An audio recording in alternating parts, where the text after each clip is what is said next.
Good evening, everyone. Welcome to the grand finale of the JSR F1 Championship, and we're better to bring the curtain down here at the stunning Yas Marina Circuit in Abu Dhabi. This modern masterpiece, located on the Yas Island, is not just a racetrack; it's a spectacle. This circuit measures 5.2 kilometers or 3.2 miles, featuring 16 corners, 2 DRS zones, and an iconic pit lane that ducks under the track itself.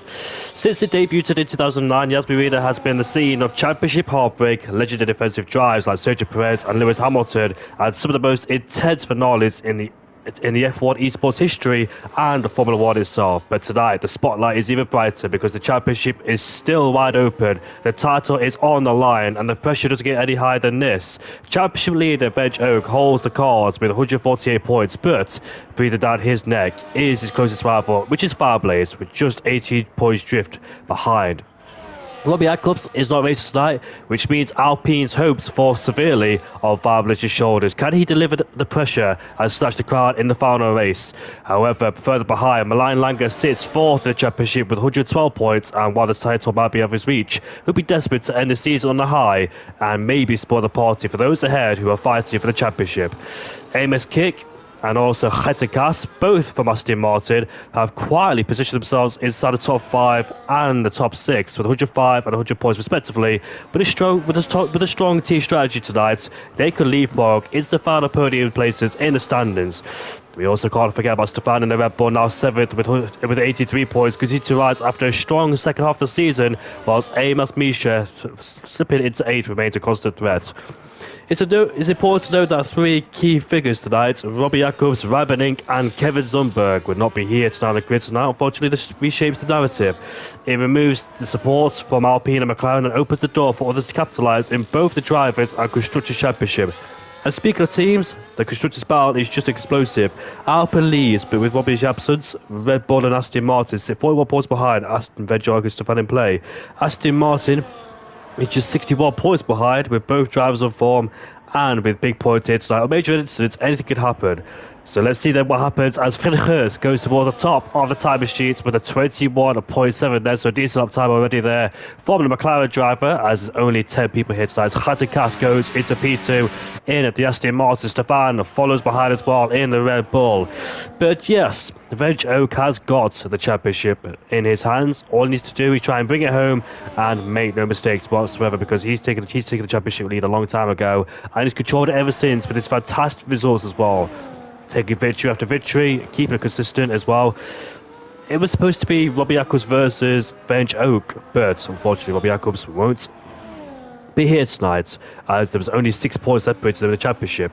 But Fireblaze, though, is still mathematically in the championship, so watch out for him as I read the championship right now. So Benj Oak is first with 148, Robbie Jacobs is second with 142, Fireblaze is third with 130, Milan Langer is 4th with 112, Kick is P5, Hatikas P6, Stefano P7, Misha, Ryan and Kevin Zumberg are your top 10 in the championship.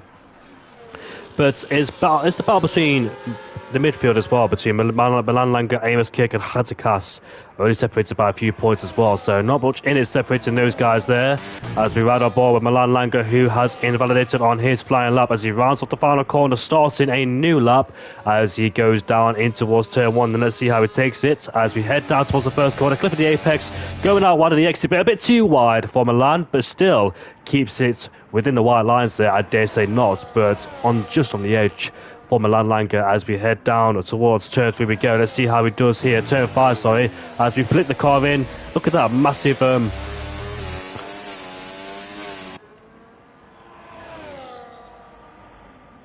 as we head down the long back straight then, as he goes over to the right side. For some reason it cuts back over to the left as we head down towards this heavy braking zone, in towards 6 and 7 we go. Let's see if he keeps it nice and tight here in second gear, just fed to the throttle, get back to the throttle as soon as the car is straight from DRS enabled once again for Milan as he heads down this second straight with the DRS open as we head down towards turn number 9 we go, as we brake for the corner into 5th, just trying to carry the speed through.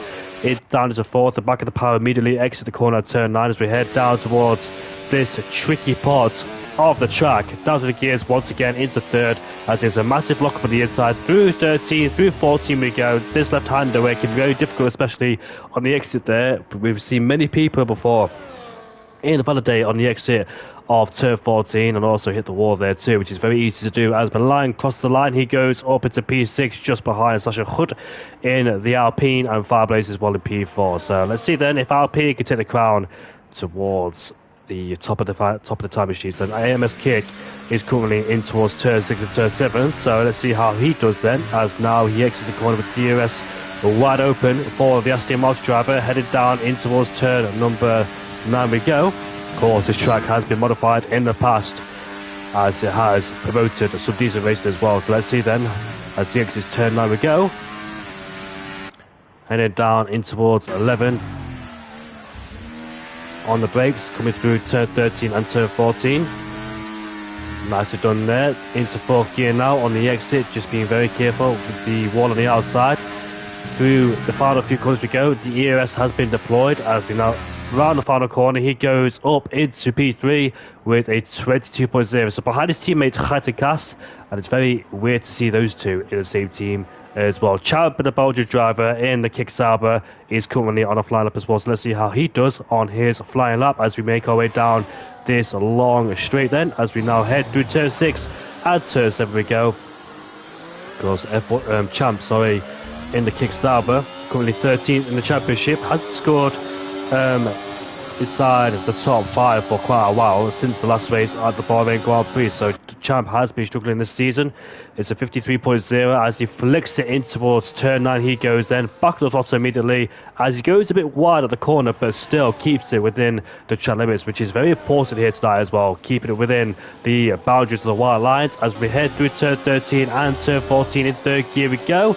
As you can see there, the back of the car wants to step out. Unfortunately, he has invalidated the lap time then, so his lap time has been ruined. Happy Meal in the Williams is currently in P9, but of course his lap time isn't really representative to what he wants so far. So let's see then how he does on this second fly lap. Of course, 1.2 seconds up in the first sector as we dive down towards turn 5 then, as you want to run out wide on the exit as much as you can, utilising every single part of the racetrack. Now the DRS is wide open for Happy Meal as he reaches speeds about 320 kilometers an hour as we now hit the brakes, going down into towards 6 and 7 we go, slamming the DRS shut, down to the gears, clipping the apex, just being very nice and tidy in towards 6 and 7 because it's slow speed corners and you just be very patient before you head onto the main straight. There's Williams who's crashed as well in towards turn 14. That is one with Nick, who has done the Nicholas Latifi and crashed in the wall. Happy Meal, however, is 6 seconds up in the middle sector. So currently so far on a decent flying lap. It's all about keeping it nice and tidy within the last sector, which is slow speed corners as well, because this track, the last sector, is a bit technical, of course. So drivers be very careful and aware, especially with the tire temperature as well skyrocketing as we now make our way towards the final corner we go in 4th gear. Back to the throttle once again. Let's see where Happy Meal goes. He goes up into P8 ahead of his own teammates, of course, but Nick hasn't really set a proper flying lap. Champ has also invalidated on his lap time as well, so not having a good time out here in Abu Dhabi. Our championship leader, though, is still in the pit lane, so I wonder what type of games he's playing. Is he just waiting and waiting and waiting, not using too many sets of compound tyres just in case he wants to save them just for the Grand Prix? You don't expect safety cars, especially with 12 people here, but you never know what could happen as Fireblaze has matched his first sector.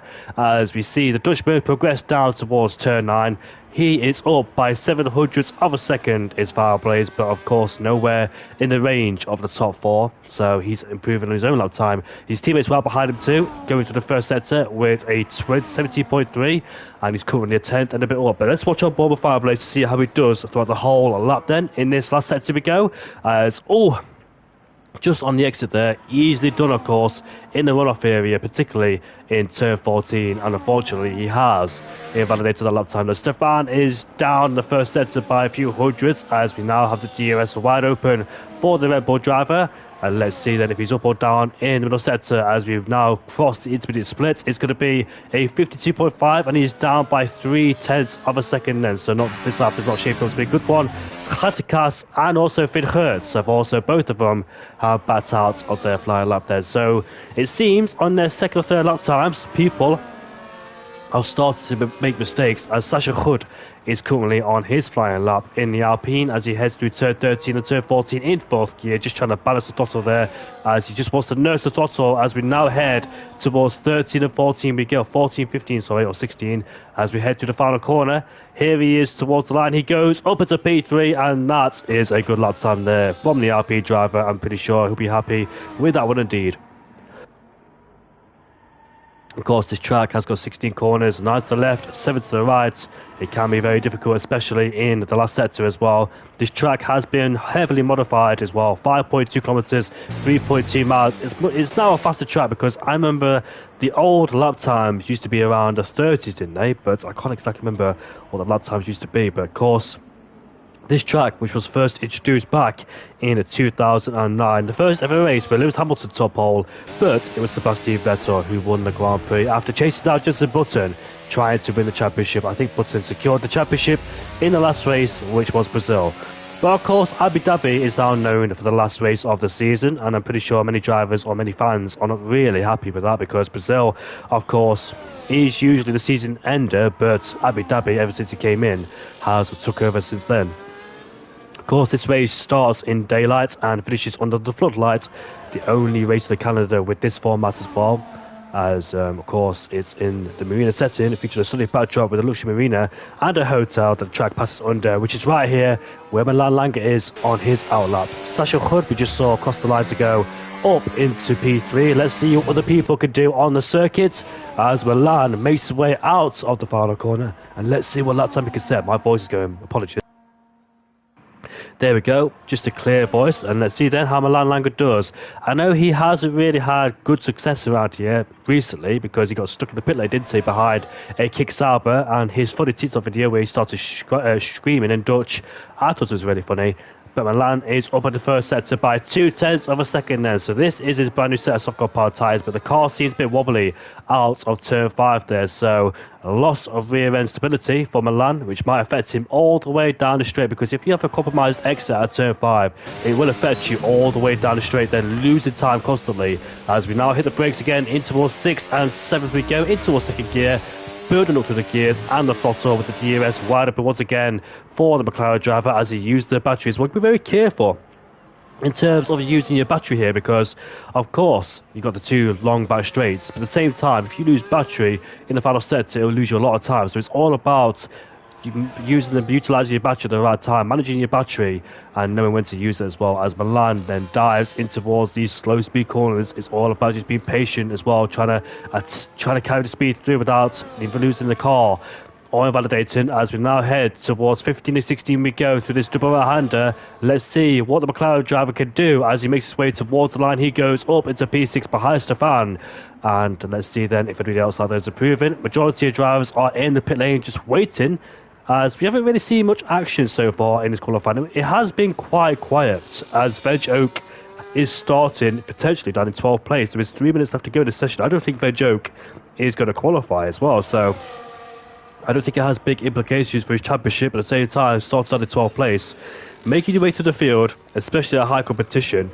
Let's see if Veg Oak can sustain the pressure and make his way through the field cleanly as well. The man that's won 6 races this season, Ben Joke, has done an absolute sensational job as the Dutchman, has been super consistent as well, and that's why he's the championship leader heading towards this last race. And let's see if he's crowned a champion after the 27 lap race. But on board then with Finn Geerts, of course, the driver who is very quick, as we ride on board with the McLaren driver through turn 3 now in towards 4, now heading down towards the braking zone in towards 5, and we slam the brakes once again into 3rd gear, ran a bit of curb in the entry there as we run out wide on the exit there. Just want to try and use all the runoff area on the outside, as now the DRS is wide open for Finn Geerts as he now heads onto this long back straight. Looking for the braking point, that's usually around the 100 metre board as we now head through turn 6 and turn 7 there, just trying to get on the throttle as soon as the car is straightened up, but he's backed off. So I wonder if Finn Geerts is not happy with the way he took 6 and 7 there. It seemed clean to me, but for him, he thinks differently. So I wonder if he made a slight mistake there on the exit of turn 6 and turn 7 and has decided to back off and save fuel, save the battery and cool down the tyres to go through it one more time around this circuit then. And as you can see, many people are starting to head out onto the outer laps then. So it's going to be very interesting to see who can develop, who can progress up through the field. And let's see who's the ones that might struggle in this qualifying session, because we've seen a few people, when it comes towards the last laps, that's when they tend to struggle because tensions are high. And it's very easy to make a mistake as well. With the nerves jangling, it's just so easy to just make one slight mistake and your qualifying is done. Let's go on board with Happy Meal, but he's not on a flying lap. I think he was, but Milan Langer has retired in the pit lane then, so 7th place is best or downwards, but Fireblaze is currently going for a flying lap. Le Mans P3 in the championship, 80 points behind, as Alpine have won 3 races, Red Bull have won 6, so double the amount of wins Red Bull have won so far this season. But Alpine has got more podiums though, so Fireblaze and also his teammate Robbie Jacobs has secured a lot of podiums this season. Ferrari's got the same wins as Alpine as well, so Ferrari not doing too bad. Kevin carries the team as we've got the DRS wide open then for Fireblaze. Who's that ahead of us? That is a Racing Bull who's given us a nice little slipstream here, so I don't think Venjoke will appreciate that, but here we go, down towards the braking zone, in towards turn 6 and turn 7 then. It seems nice and stable so far, and another dose of DRS, another dose of a slipstream here as well, so the battery will be replenished, the DRS will be used as well down this second back straight as he pulls the left hand side. Fireblaze is up by 2 at a bit tense in the middle sector, but we've got a massive traffic jam in the final sector, so let's see who's compromised by that. But we've got 2 cars starting with each other. That is Kick, and Finn Hertz goes quickest with a 21.7, so he extends his margin once again, does Finn, as the Red Bull and RB in the background goes off the track. But Fireblaze now progresses all the way towards the final few corners of this racetrack. The championship contender looking to go forwards as he makes his way towards the finish line. He goes up into P4 ahead of Kick by 0.02 of a second. Kick is down in the first sector. Hatikas goes up into P2, and he does improve, but not to take pole position. But however, it's still a good lap time there from the Aston Martin driver, showing some formidable form. Both of them have got 100 points, I think, this season, trying to regain 3rd in the championship, or Aston Martin, if they can or not. But I think they're quite far behind, aren't they? So I don't think they have that chance. But anyways, it's turned out to be an interesting championship so far. Kick, however, let's see what he's doing in the middle sector. He is a few hundreds up in the middle sector. Stefan is down in the first sector as well by a few thousandths of a second. Champ across the line to stay in P8 in the Kick side, but Milan has been pushed down 2 places. Misha and Bench Oak are not participating in this qualifying. There's a spinner of a Williams there. I'm not quite sure who that is, but I presume it could be Mummy Nick, as Kick is now making his way towards the final few corners of this racetrack. Let's see what the Dutchman could do as he... Oh, a massive slide in the final corner, and he goes up as a P3 despite that moment as well. So big slide out of the corner. Still goes on the second row of the grid. So what's a great qualifying there from Kick. Kept his foot in as well, as I think qualifying is done and dusted then for this session.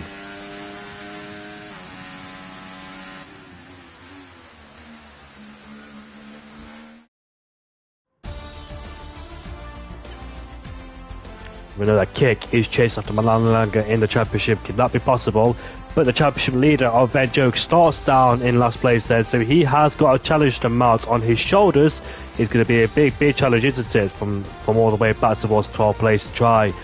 And he doesn't have to win the race, of course, but got to make sure he doesn't lose too many points towards Fireblaze. So Fireblaze has got a mighty challenge on his hands as well, so the Dutchman will not be having a good time, unfortunately for him. We have a lot of... got a lot of challenges ahead of us as we now head towards the race. It should be a 29 lap race around here in Abu Dhabi, so it goes from dusk till dawn. Tyre management will be key, especially in the third sector as well, managing the tyres and also overtaking possibilities down towards turn 5. But we don't really see overtaking down towards turn 5 unless, of course, something dramatic happens, like Verstappen versus Hamilton type thing. It's also down towards turn 7 and turn 9 as well, is where is also you've got your possibility to overtake as well. But I cannot wait to see what happens during this Grand Prix. A championship is still on the line. It's a shame Robbie Jacobs does have a race ban, but that relieves the pressure of Venjoke's shoulders.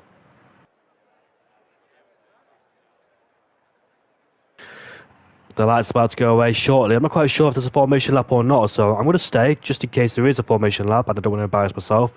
No, there isn't, so the light's about to go away then. All eyes to the lights.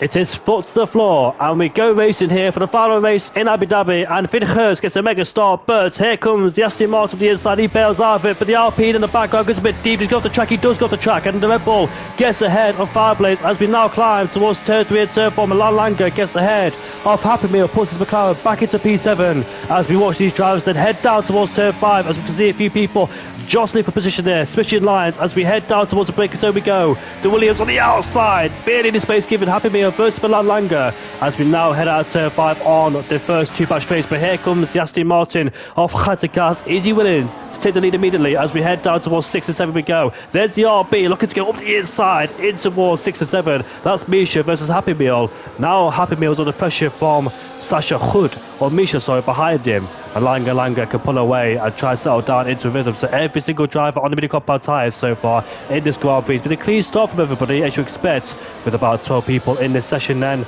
As now we could just settle into a rhythm, and let's see then how this race unfolds from here on in. So the biggest losers and the biggest gainers, there you are then. So Misha, Benj Oak and Milan Langer were the biggest gainers. The biggest losers was Champ. He went from 8th down to 12th then. So Champ, the Belgian driver, unfortunately fallen down a few places there. But Finn Hertz remains the lead in the Grand Prix ahead of Khatakas. This is good for Aston Martin in terms of their battle in the championship as well, because they've got a massive battle on their hands as well. So watch out for them as well during the course of this Grand Prix. They'll be a force to be reckoned with, and I'm pretty sure as well that a lot of points will be gained for both of them as we head down towards turn 1. There is I'll be off the track. That's Misha versus the Williams of Mummy Nick.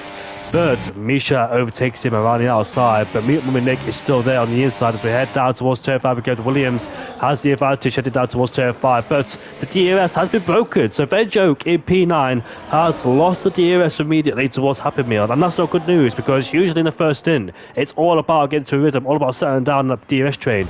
Khatakas now takes the lead of the Grand Prix, puts himself ahead of Finn Hertz, but of course we know these guys will just trade DRS as they've got the race under control in first and second, but we know the guys behind will get impatient and therefore try and move forwards with the DRS, as here comes Finn Hertz then retaking the lead of the Grand Prix away from Khatakas, as Benjoke is ahead of Champ, goes up into P9.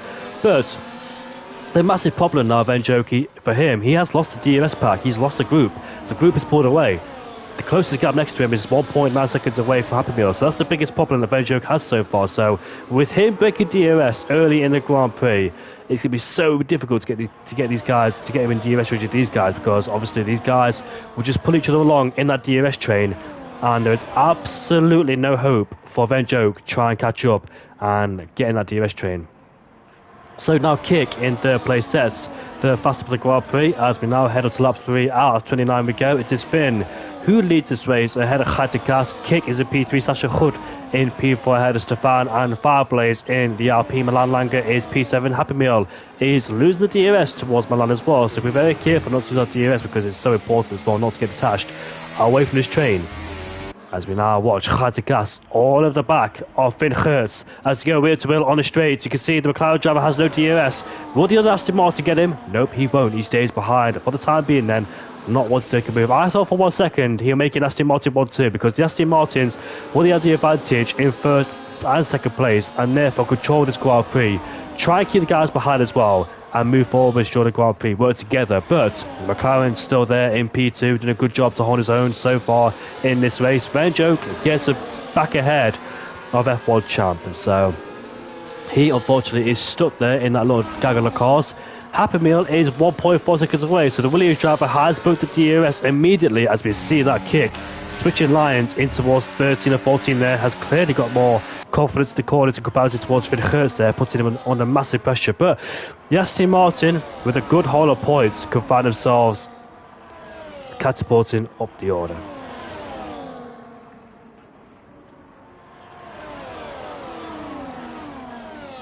I'm just trying to find the championship as well to try and get a clear indication and view of what is going on. So Alpine are first, but Aston Martin could finish third in the championship. Finn Hertz and Milan Langer second and seventh. So I think Aston Martin could potentially leapfrog McLaren for third place, and they will as well. Racing Bulls are too far back, and so are the other teams. So it's Red Bull versus Alpine, and here comes the McLaren driver of Finn Hurst to retake the lead of the Grand Prix and puts himself back into first place there. As now he takes the lead, but locks up going towards 6th and 7th, goes a bit deep in the corner. Might compromised out of turn 7, and now Gas will have the DRS at the back of him, as Misha and Mum and Nick are swapping places once again. Here comes the Aston Martin duo with the overtake. Will they pounce on Finn Hurst to put him into P3? But Finn Hurst settled into P2 so far. Kick is not ready to make a move just yet, as all these guys are bunched up in one big DRS train around here as well in Abu Dhabi, as you expect. Alpine are leading the championship 5 lanes. They're quite a long way ahead of Red Bull, so I don't think they've got anything to worry about with Venjoke and Stefan. So I think Alpine will clinch the Constructors' Championship, as Red Bull will finish in 2nd place. Aston Martin, though, have a big chance to be in P3, as Hazikas and Kick has had a very strong end towards the season as well. After their misfortunes early in the season, they've turned it around, and they're back up there as well, so at least they've turned it around. But it's still Hazikas who leads this Grand Prix ahead of Finn Hurst. Kick is in P3. The most memorable Abu Dhabi Grand Prix for me was, I think, 2016 with Rosberg versus Hamilton. Of course, Nico Rosberg held hold of Hamilton's strategic batting over the field to win his only championship. Hamilton battled Rosberg into Sebastian Vettel and Max Verstappen as well. 2010 was also a mega one as well, because we saw that 5-way fight for first place between 5 drivers, just unbelievable as well. Mark Webber was involved, but I think he was out of it due to the crash in Korea, or South Korea shall I say. Misha is side by side with Enjo, the championship lead. I don't want to be bagging wheels there as they continue to trade bodywork, as Misha just gets ahead of the Red Bull for the time being then, as the Red Bull is trying to answer attack, but further to the field, that is Finn Hurst going for the move again as he puts himself into first place. It's really crucial for Finn not to be behind both Aston Martins, because if he's behind both of them, that means I'll have a difficult time, as we can see Happy Meal then, who's dropped back dramatically and now in the clutches of Misha and Venjoke as well. So just when he lost the DRS, he lost a whole chunk of time. What a shame there for Misha, for Happy Meal, sorry, who lost a lot of time ever since he put the DRS. The top 7 have pulled away in their own little scrap for first place, and all these guys will be just bunched up together on the circuit.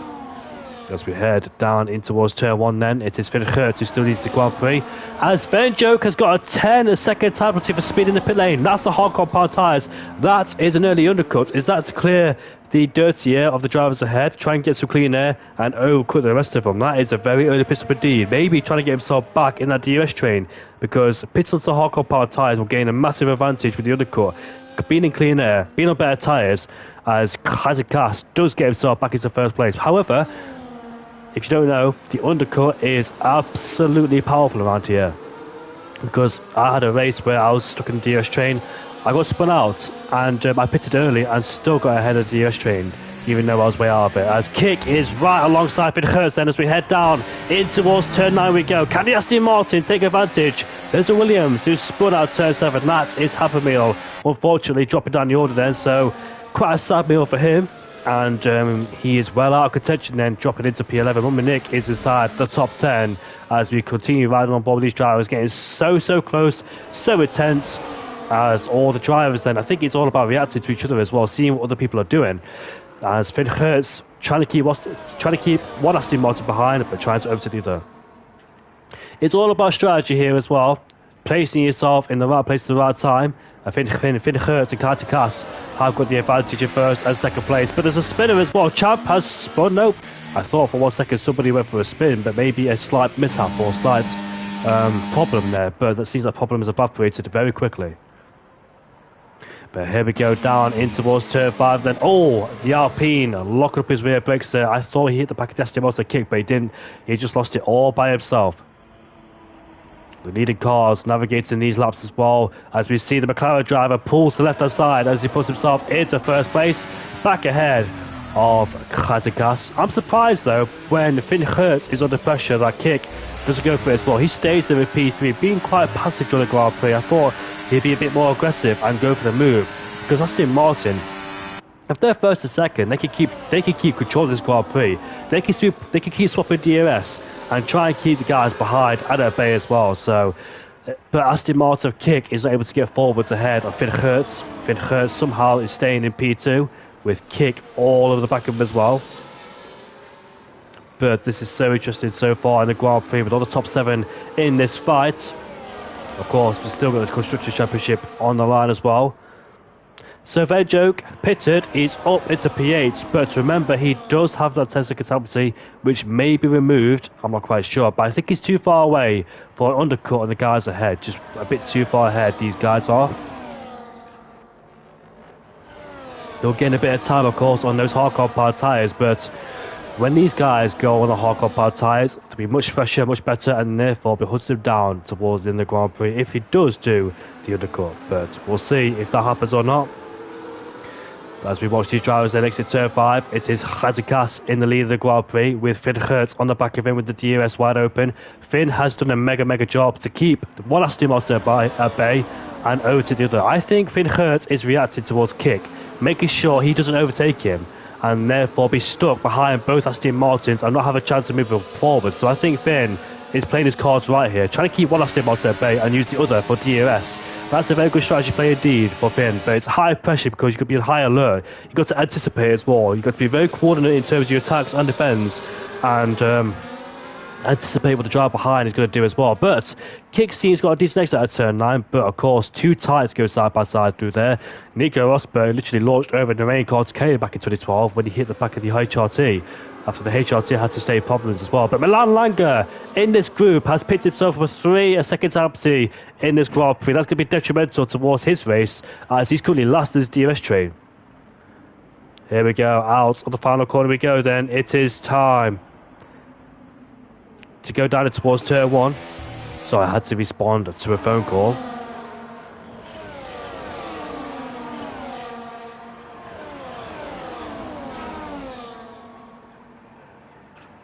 But look at Kick, he's on the back of Finn Hertz as we head down in towards turn 5, but of course not willing to go for the overtake just yet. But I wonder how long it will be. Sorry about that. I wonder how long it will be until Kick gets ahead of Finn as we make our way down the straight. Here he is then, he's side by side with the McLaren driver, barely any defence thrown from the McLaren, but he's side by side going in towards turn 6 and turn 7 then.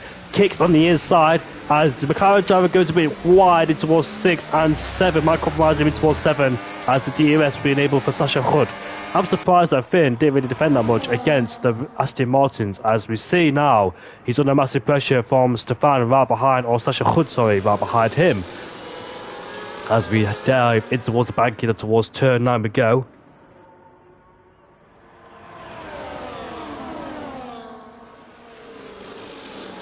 Championship is all on the line as well. Some people got nothing to lose, so they're just going to go for broke, like Kimi Räikkönen did back in 2003, was it, when he broke his suspension, when the wheel just snapped off after able to pit. But McLaren and Finn is in the pit lane then, so lap 10 is when the undercut is triggered, and let's see if this is the right call then. So he's the first one in this group to pit, and I wonder, with the fresher hardcore powered tyres, with the undercut, with him getting out of dirty air, maybe gaining him an advantage and get himself clear of the guys ahead, and should see him in first place when these guys pit as well after the mid-hardcore powered tyres. So he's the first one.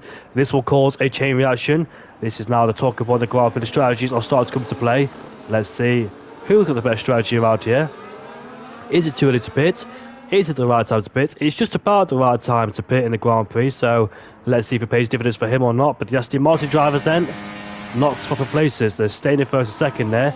They could do this then, as long as Sasha Hood doesn't get too close. Kick and Hazikas can remain stationary in first and second. They could become a bit of a blockade towards the guys behind, but of course Kick has to overtake his teammate because he's too close to him and therefore doesn't want to hold him back, and he gets ahead, then puts himself into first place as Sasha Hood in the background, not looking to go for the move just yet.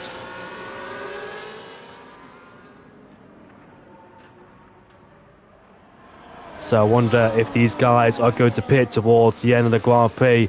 We've seen that Finn Hertz has pitted. He's gained a huge amount of time onto the top 6 there. So I think this might cause a chain reaction. And we'll see these guys headed back in the pit lane then onto a set of hardcore powered tyres. Are these guys going to blink? Yes, they are. So one of them is blinking as we see the other people through. 4 drivers pitted in that queue.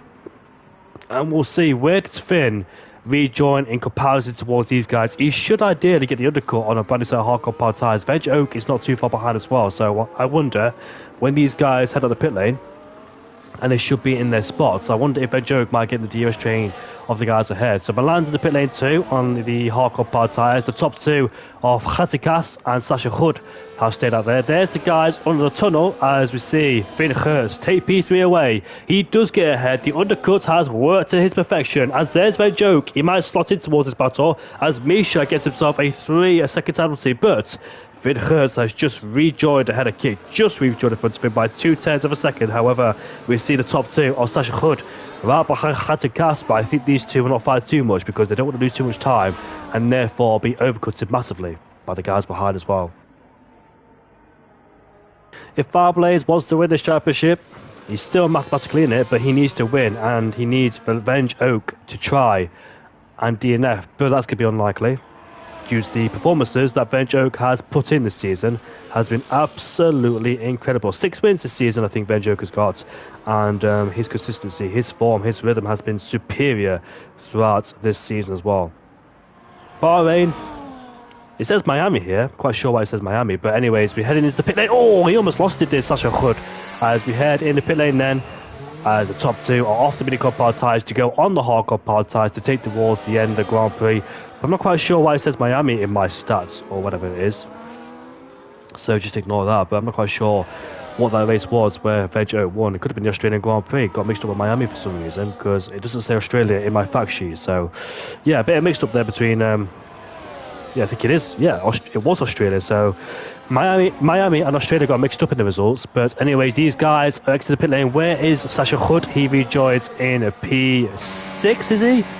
There's his side-by-side with his teammate on the exit, and Sasha Hood might get ahead of Fireblaze as we head down in towards turn 5. But they've lost the DRS, those two up, as Sasha Hood has cut the inside curve in towards turn 5. So not ideal there. Both RP drivers have lost the DRS, and Milan and Sasha Hood and Hoke is right behind too. Here comes Kick, not making a move just yet on the McLaren driver, as here comes the Red Bull. Oh, who's that going side by side? It's the Red Bull of Veg Oak, busting ahead of the RP driver there. The Alpine, unfortunately for him, will not appreciate that, as Milan Langer will go through too. Kick gets ahead of Finn Hurst then. Stefan is right behind, but Khatikas 1 lap, 2 lap extra pressure compound tyres in comparison towards the guys in the top 3. Let's see if the tyre difference pays dividends for him later on the Grand Prix. He's outside the DRS right now, but I wonder can he get himself in it. The more these guys scrap, the better chance for Khatikas to get himself back in this fight, and he almost is. He's 1.1 seconds away, as all these guys are bunched up as well, doing a Lewis Hamilton as well back in 2016 when Hamilton held up the rest of the grid, but for different reasons. I think Kick might be holding up these guys for Khatikas, his teammate. Of course, Aston Martin is still fighting for third in the championship. Don't discount that. That is still a mighty battle. We need to keep an eye on, and I'm pretty sure Aston Martin will finish in third place because they've got the high ground. They've got the advantage of McLaren. McLaren have Finn Hurst in P2 and Milan Langer in P6 then, as Kick is continuing to hold these guys up. But here we go then. Let's see if any possibility of overtakes are going to happen on the straight. We should do, with that rear wing wide open. Here comes Finn Hurst. Here comes Stefan now as we make it 3 abreast on the straight. We go side by side between the McLaren and the Red Bull. Let's see who has the high ground going in towards turn 7. It's here Stefan, who has Finn Hurst, who has the racing line, as he gets himself up into first place around the outside, and a lovely move. But another dose of DRS for the Red Bull driver. Stefan, for the first time in this race, will have a chance of going to the lead, which he has done. He's now up into first place. So Kick has been demoted backwards into third. So Veg Oak has won in Bahrain, he's won in Australia, won in Hungary as well. He has won in Brazil and Canada. Fantastic performances there from Veg Oak. He's had a couple of second places as well. He's on the podium most of the time, has Veg Oak. Second place back at Qatar, and also he finished third at the Belgian Grand Prix as well. So been in the podium consistently, finished in third place in the Netherlands as well as home Grand Prix. So his consistency and form has been absolutely mighty this season, and that's what other people have been suffering with their downfall as well, just not able to carry that form over. But we're almost halfway in towards this Grand Prix. The championship is almost over, and so far it's Stefan in the Red Bull who's leading this Grand Prix, as other guys behind are starting to try and catch up if they can. But it's a bit difficult with these guys a bit separated as well. Fireblaze is 1.9 seconds away. He's not able to catch up. Sasha Hood is also out of his DRS range. So both Alpines on the back foot. But here we go.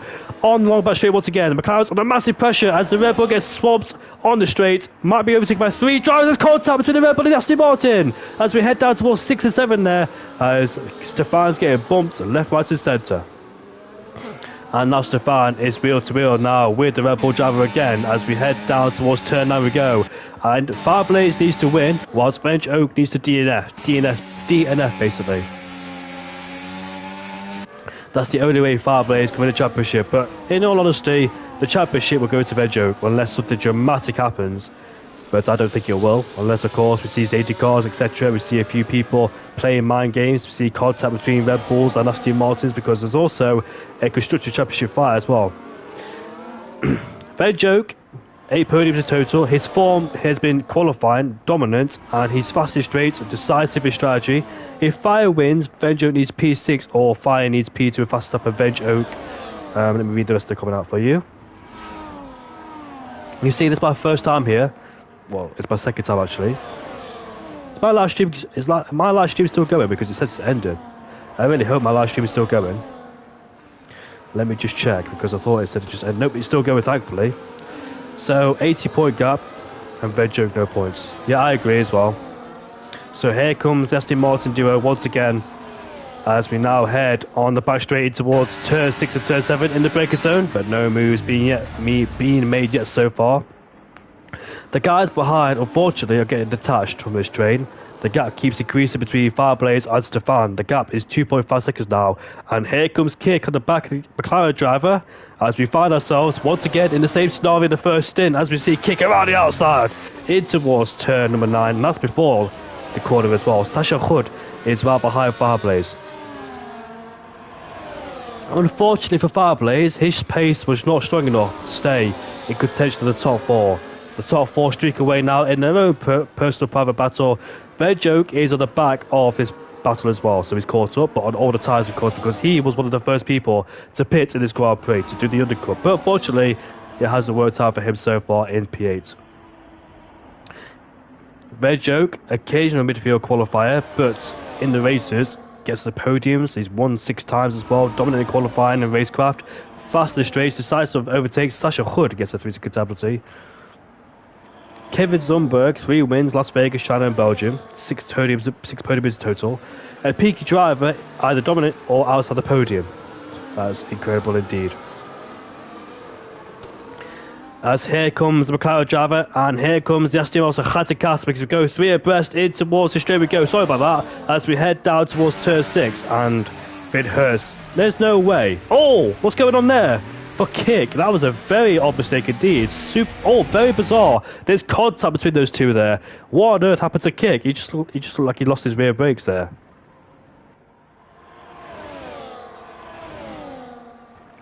I thought Kick was defending from Stefan, but Stefan was too far behind, so I wonder if he was trying to avoid his teammates of Khatikas there, but it almost cost him because he almost lost the DRS towards Khatikas and Finn Hertz as well. Hertz versus Khatikas. 2 names I really can't pronounce, but yeah, because of English, it's very difficult. Here we go then, in towards the final few corners, as we can see that Veg Oak has picked himself up another 3-second tablet in this Grand Prix.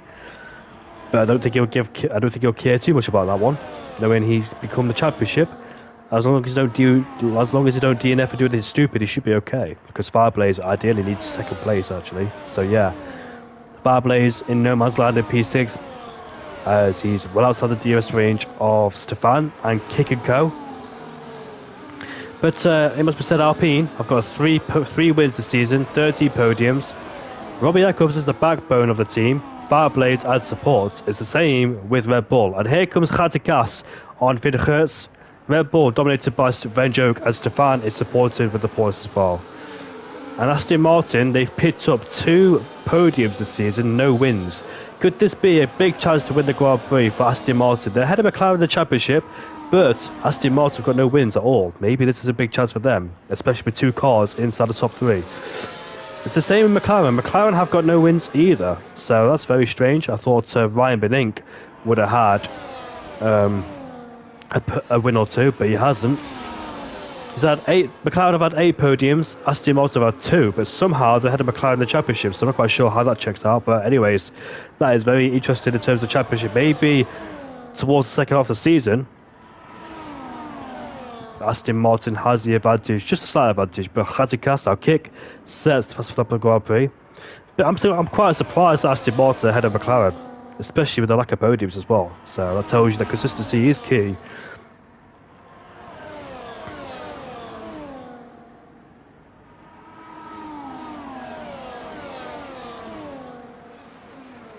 Well, Fablaze though will be looking to take up P2 in the championship because his teammate of Robbie Jacobs is not here tonight. But will Fablaze get P2 in the championship? How many more points does he need to score to try and get P2 in the championship? He's currently about 12 points behind Robbie Jacobs. As we see the two Alpines then in the background swap places, as the top four then are just settling into position, waiting for the last stage of this Grand Prix. It's calm before the storm and nothing dramatic will happen so far. So just being very quiet in this Grand Prix, nothing dramatic. They're just playing the cars right, following each other, making sure they don't make any mistakes whatsoever.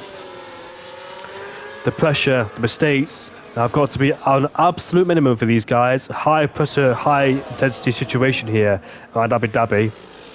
Khatikas though did an amazing job. Can he get his first win of the season here in JSR? But it might be a bit difficult, especially if he stays like this, because the guys behind will have DRS on him to attack him later on in the Grand Prix. So Khatikas might be a bit vulnerable towards Verstappen, but ideally you think that Aston Martin have the bragging rights over this because they've got two cars in the top four and able to use each other as a rear gunner, or at least one of them.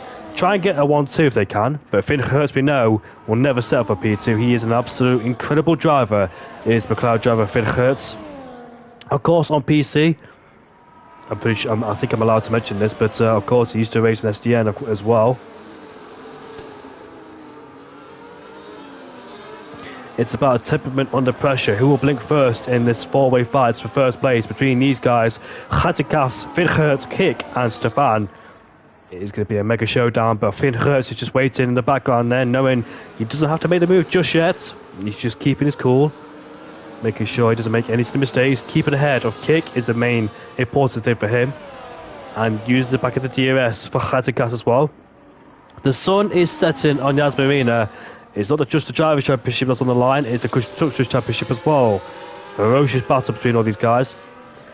Alpine lead the charge with 272 points, the only team with both drivers consistently scored across the season. Fireblades and Robbie Jacobs have both been relentless, a true example of team synergy, pace and resilience. But breathing down the next is Red Bull on 231 points. Their joke is the championship leader in the driver's standings, with Stefan stepping up in recent races. The team is still on very much in the hunt, but they did a big result today. A 1-2 could flip the table, but of course Stefan and their joke are P4 and P8, so we're not really going to flip up the table, is it? Aston Martin have crept up into third with 211 points, surprisingly jumping ahead of McLaren. Both AMS Kick and Khatikas have delivered top-tier performances, especially in the midfield battles. If the top two stumble, Aston Martin could shock everybody, but I don't think they will, because obviously Fireblaze is 6th, and also Venjoke is P8. Behind them is a distant chase. Racing Bulls with 78 points. We've got Misha in P9, the only Racing Bull here. Williams of 74 points behind. That's Woman Nick and Happy on P10 and P12. And Sauber with 24 points. Eddie Sauber's here, F1 champ is there as well. As we see now, the battle for 4th place between Stefan and Kick. Building up tension once again. As here comes Finn Hertz, then he decides now to take the lead of the Grand Prix, puts McLaren back into 1st place. And Haas are in the deep end at minus 26 points. Minus 26 points? Is that right? Has Haas got minus 26 points? That could be likely due to penalties or point deductions then. So, yeah, that's a big shame for Haas. What have they been doing this season? Oh no! No! Finn Hertz has just picked himself up a 3-second time penalty, and that's going to have big consequences towards in the Grand Prix now. It's going to be a definite Aston Martin win. If Aston Martin don't win, despite having two cars there, and also Finn Hertz get a penalty, let's look this wrong. Could this be a 1-2 for Aston Martin? This is going to be so interesting. I don't think they could take on Alpine in the Constructors' Championship, but maybe Red Bull. So do I dare say? Maybe Red Bull. So let's see if Aston Martin get a 1-2 and take on Red Bull in the Championship. We're about to find out, but I'm not quite sure what the point deficit is. So Let's see what happens then, as here comes now Hazikas for the lead of the Grand Prix, and will Kick follow suit? Will he just go through? No, he stays behind for the time being then. So yeah, Aston Martin have got this in their backyard, surely now. As Sasha Hood and Fireblaze and Milan just in their own little bubble there. Oh, Finn Hertz has retired from the race. He's out of the Grand Prix. What on earth happened there? He is out of the race and he pulls over to the right side and he's quit. He's gone. Oh, what a shame there for Finn. He's got to quit, but why, man? Why quit? There's still a chance for a podium. You never know if Stefan, Kick or Hazikas gets a 3-second penalty. I don't know why you do that, because you were going to finish P4, but I can't really say anything. I can't say anything, because I had a 3-second penalty with about 3-4 laps to go. I was running into third place, and when I got the penalty, I smashed my controller, so yeah, I can't really say anything. AMS Finn, I don't care, I got a new wheel, it doesn't work like it should, I can't shift in the lap. Yeah, Finn, it's okay, mate, I don't really mind, I don't really care either, so yeah.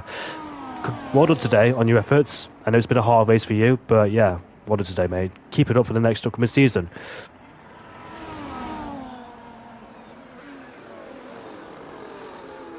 All quiet at the front so far. It's Aston Martin 1-2 with Stefan at P3. So, Stefan, how is this man going to play this out? He's got two Aston Martins right in front of him. It's going to be so difficult because you know teamwork is going to be high at the Aston Martin camp. Sure, they've got this in the bag. Maybe it's a 1-2, maybe a 1-3. But I'm going to be so surprised if they don't win this race. So what's Stefan going to do in P3? How is he going to split these two up? How is he going to attack the guys ahead, especially in the latter stages in the Grand Prix? Is he going to sit behind, recharge the battery, and go for it the last upcoming laps of the Grand Prix? Maybe. That's his only choice, really. But we know Kick or Hazikas, depends who's going to win the Grand Prix, of course. Maybe this fight is between the two drivers. It's still a dogfight head-to-head between Kick and Hazikas. I don't think there's no favourite in Aston Martin.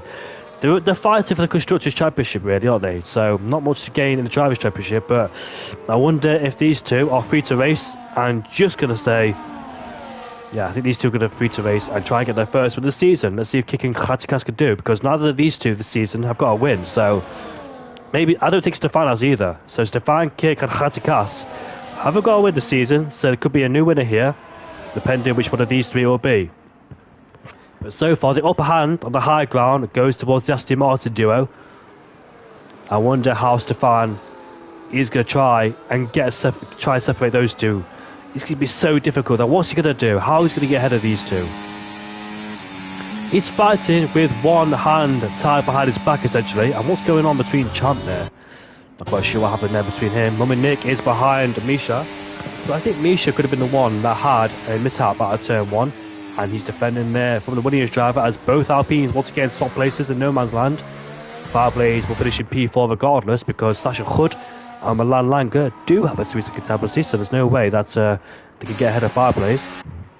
So I wonder if Kick is just playing the DRS games here, staying behind Hazikas, use him for DRS, then later on overtake him as well.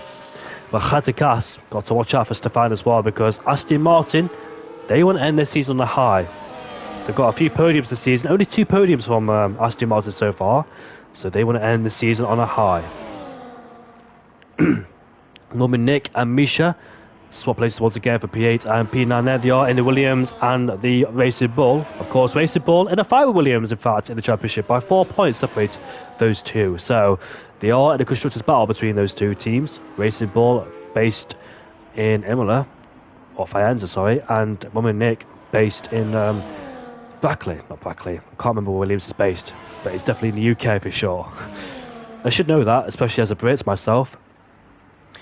But here we go, the top 3 all in close contention of each other. The battle for P1 intensifies between Hazikas, Kick and Stefan. Kick is starting to put the pressure on Hazikas. Stefan is waiting patiently in the wings, in the background of those two. I wonder when is his chance to strike as Fireblaze gets ahead of Sasha Hood.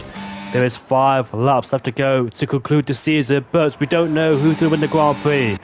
You think Kick has the best advantage in P2, especially having the DRS off the back of his teammates, keeping Stefano behind at bay. But we know that searching situations like these, Hazikas has no say. He's the DRS base essentially, because we know Kick won't go for it. The only time Kick will go for the move on Khatikas if Stefan also pressures him as well, because sometimes third place might be putting you under massive pressure. Therefore, you have to make the move, otherwise you'll be overtaken by yourself and therefore be stuck in third place. So I think Kick will only overtake Khatikas if Stefan's close enough to make a move down towards 7 or 9.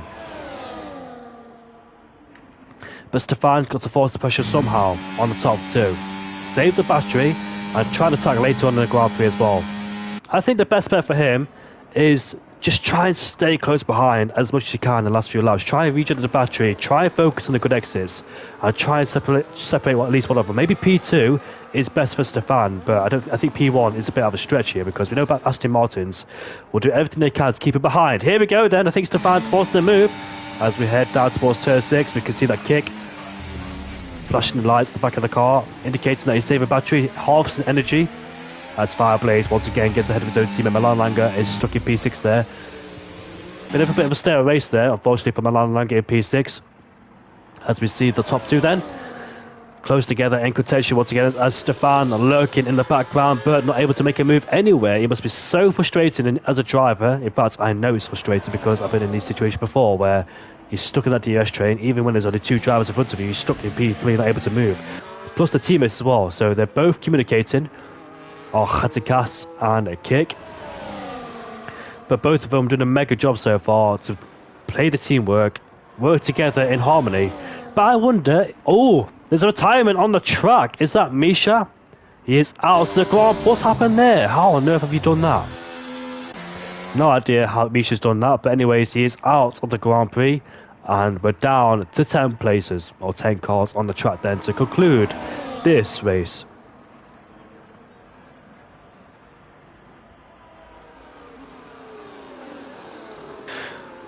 Well, to get the best possible results, it's not about one driver. It's about 2 teammates coming together to push their team over the line, whether it's Alpine or Williams or Red Bull stage to come back, or Aston Martin pulling a surprise. One thing's for sure, the constructors' fight will go down to the final lap. Everything is on the line. I'm not really good with mental maths, so I'm not quite sure who has the advantage so far. Does Aston Martin overtake Alpine in the Constructors' Championship? If they do, then fair dues to them. Absolute fair dues. But it's been a fantastic race, a supreme controlled race from the Aston Martin.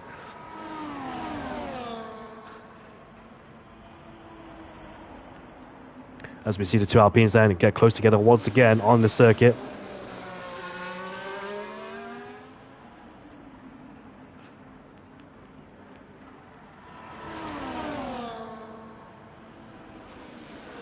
But what a fantastic drive from first to second there. Stefan just sat in P3, not able to go anywhere so far in this race. And just look at this, the green machines of the Aston Martins are dominating under the Aston Martin lights. First and second place, the final race of the season. What a way to sign off on a remarkable campaign for both of them. But it's not done yet because Stefan is right behind. It's a statement for both Aston Martins in the Grand Prix, especially the team has been struggling in the season. A masterclass from Khatikas and also with Kick just behind. No team orders, just clean air and clean racing. Hopefully they bring it home together on the track. If they bring this home, it's a lockout that will be talked about for seasons to come. Aston Martin's rise from the midfield to show down on the final laps here in Abu Dhabi, as Kick goes for the lead of the Grand Prix ahead of Khatikas. Now, I wonder, can Stefan pass? I'm not quite sure. Aston Martin's 1-2 finish, though, despite their downfall in the first half of the season, shows you the growth and ambition between those two. For a team struggling to score consistent points, they've turned heads with a dominant performance under the floodlights. As Yas Marina's circuit demands balance, precision and composure, and Aston Martin have nailed all 3 components of that so far. The finishing order for Aston Martin could have big implications depending on early standings as well, potentially securing them second or even first if the rivals falter behind us.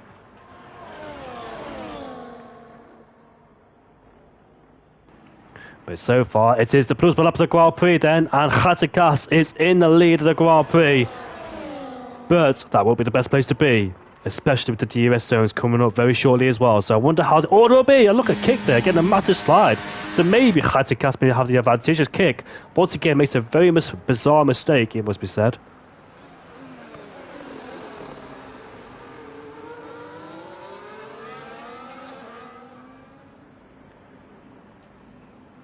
But here we go, on the straight once again then is Stefan, close enough to make a move on the Aston Martin driver. He's too far back to do so, not able to make a move, and he's too far behind. But with the second dose of DRS, can Stefan get it back? Here he is then with the battery. Can he get it in towards turn 9? He's gaining again and gaining. Can he get ahead of Kick as we head down towards turn 9? Can he go all the way around the outside? He can't.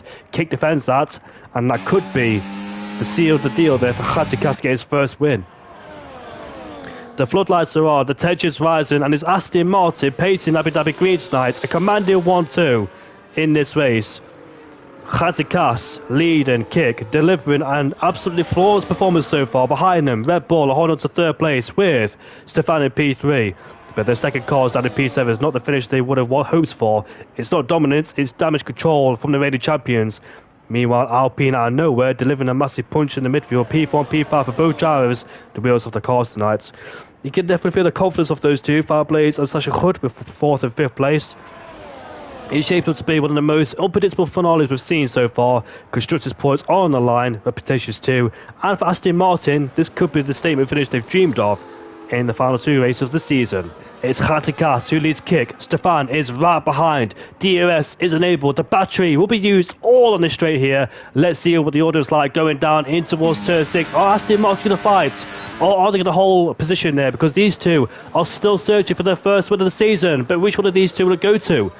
Who deserves it the most? They both do. But are they going to finish first or second?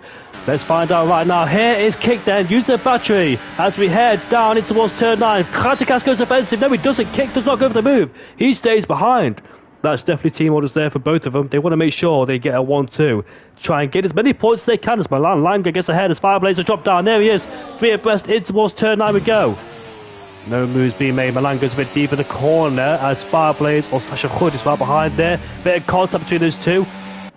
But Milan Langer finally gets ahead. It's the first time Milan Langer has got ahead of Sasha Hood and Fireblaze. But here we go then. It's an absolute dominant performance here for the final race of the season. It is Khatikas who gets his first win ahead of Kick. It's a double Aston Martin 1-2. What a fantastic drive there from both Aston Martins. Stefan's on the podium. Milan Langer finishes in 4th place with Fireblaze in 5th as we have a slow approach towards the line.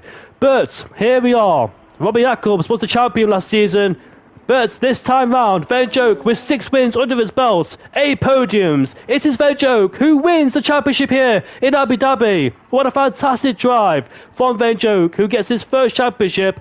What an amazing display as well. Despite his last race not going to plan, the consistency and other people's mistakes is what got him into first place. What a fantastic championship drive from Verjoke.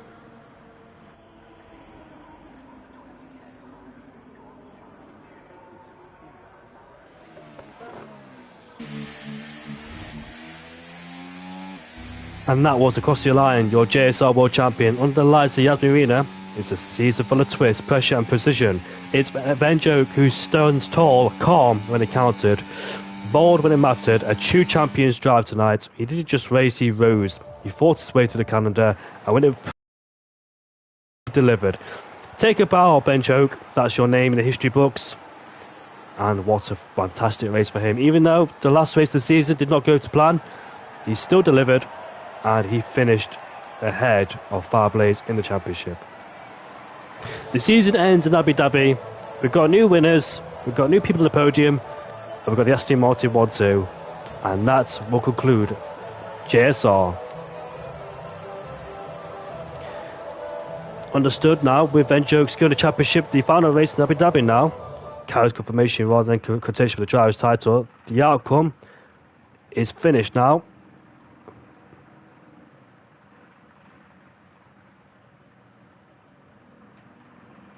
Well, Verjoke may not win every race, but he always scored clean, smart overtakes and controlled under pressure. He kept calm in in critical races, especially with the championship pressure in Abu Dhabi. But yes, what a race, and I absolutely enjoyed that. So thank you very much for having me. It's been an absolute pleasure, and I'll see you all next season, hopefully with a full grid, hopefully with the rise of JSR, because I really hope we're in for a treat next season. So thank you very much, Donkey Val, for having me. Especially that to top scenes. But however, shall I get Bench Oak in the pie with me.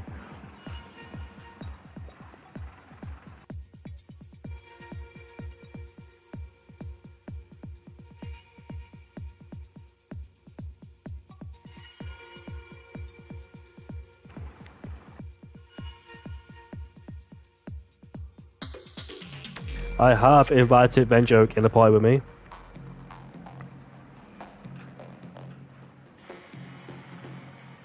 So let's see what the Dutchman has to say. I really hope he does join the pie because I think he won the British GP, didn't he? That's the last time I interviewed him, and hopefully he interviews. He comes here as well.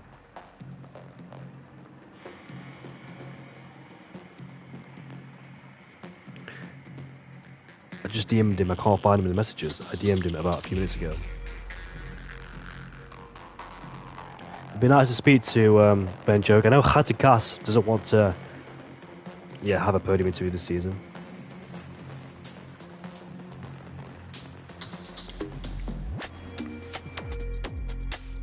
If he doesn't want to be podium interviewed, then that's fine. But just want to say about his season was the textbook definition of championship consistency. He balanced aggression with composure, and apart from the first round to the final lap in Abu Dhabi, he delivered points, pressure, and polished as well. What a fantastic drive. Strong, clean, and often inside the top 5 was Ben Joke. He qualified really outside the top 6, but regularly outqualified his rivals in tight battles. His racecraft, clinical wheel-to-wheel scenarios really made unforced errors. And his strategy made the right strategy calls under pressure, overcut, undercut, and staying out on chaos, but today was the opposite. His mental strength remained composed during key title fights, especially drivers like Robbie, Kevin, and Ryan, who didn't race in Abu Dhabi. He pulled off dramatic last lap overtakes for the win, drove from P8 to P2 with aggressive 2-stop in one of the races he did. And his wins and stats, he won 4 races. Podium, no, that's the wrong stats, sorry. So let me just update that real quick. But I don't think he's joining the podium interview, so that, here he is. Yo. Make sure your voice is on shared, mate, and we can get going. Didn't change anything last time, so I hope it's still the same. Let me check. Well, firstly, mate, hoe gaat het? Amazing. Well, I think I hope you don't. You're not mad at me still. No, I've got over that. I'm not mad anymore. I was mad at you about 10 hours ago, 12 hours ago, but okay. I think we're friends now. I hope. I just wanted to race, mate. I really did. I really wanted to race. I wanted you to race too, but I already told some people that they can't race because of the rules, so I couldn't tell you could race because I have 10 people at my head. So, do they hear me? Do they hear me? Yeah, they should do. Let me just check on the stream real quick if you can hear. Okay.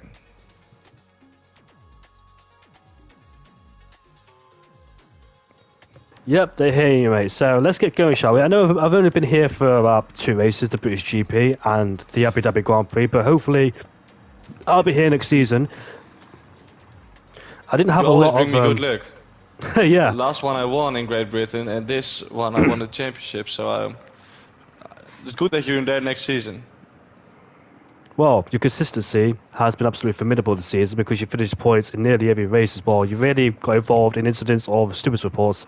Your qualifying has always been a top mix, avoiding midfield chaos, that you gave your best chance for clean air and clean starts. Your tyre management, able to extend stints while maintaining pace. Gaining track position with smart pit windows. Not today, but you had no choice really. And mental composure, especially crucial in the final rounds. Never rattled by the pressure from rivals like Robbie, Kevin, or Ryan. No DNF either this season in competitive league racing. Calculated aggression, you knew where to go for it and where to hold back. Championship vision, didn't race for the win every time, raced for the title, and that's very important. Rivals comparison, Robbie was often quicker in raw pace but was more error prone. And Kevin showed strength in specific tracks but lacked the consistency over a full season. Ryan missed the final race, the Veg O capitalised fully, and that's why he didn't win the championship with a qualifying ban. And the final verdicts for me, you win titles not just with speed, but with survival, strategy, and steel nerves. Veg O showed all 3. A championship not just a speed, but a racecraft and resilience. And I just want to say a massive congratulations this season, mate, because judging by the stats, you deserve to be champion, and I'm very happy you're champion as well. Thank you, man. Amazing words.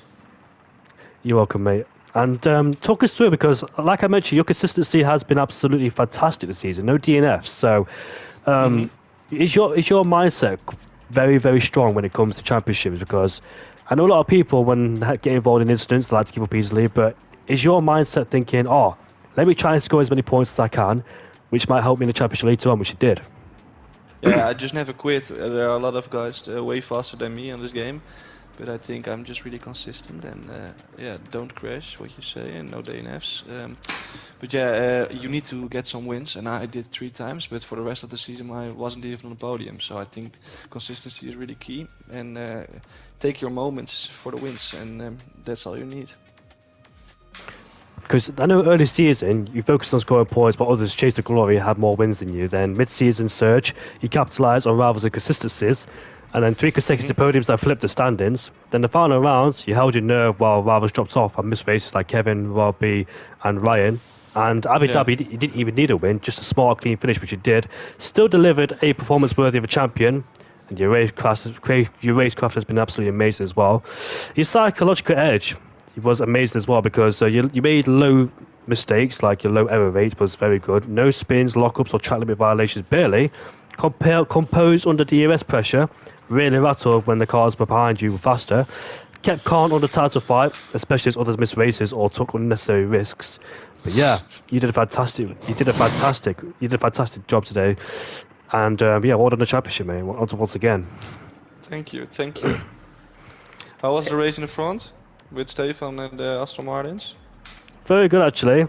I mean, Stefan had a bit of a, it was a bit difficult for him because he had both Aston Martins against him. So yeah, not really easy against those two. Those guys are really quick, so it was hard for Stefan to even pass, but he did a great job.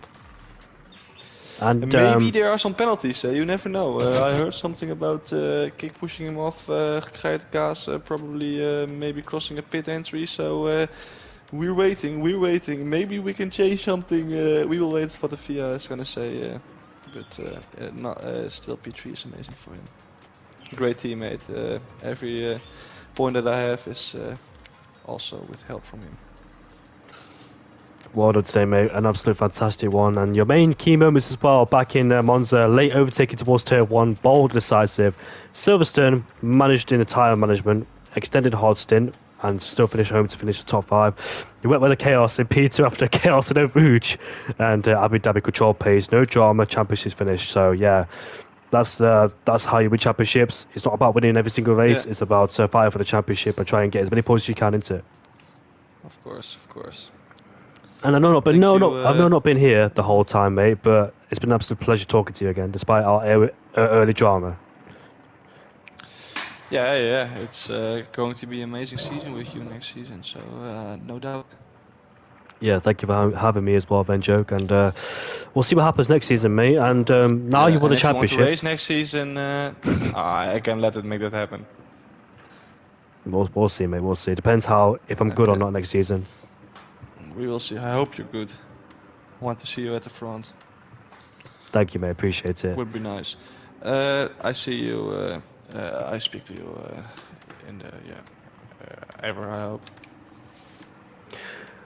Right then, so we're gonna end off the stream, and what a fantastic way to end off the stream here with the championship in the bag for Venjoke. So we'll ride it off there then, and thank you very much. Your final race of the season, Abu Dhabi, belongs to the 2 Aston Martins, who may finish P2 in the championship, and Venjoke is the champion of JSR, Jody Sections Racing League, former South African 1979 world champion.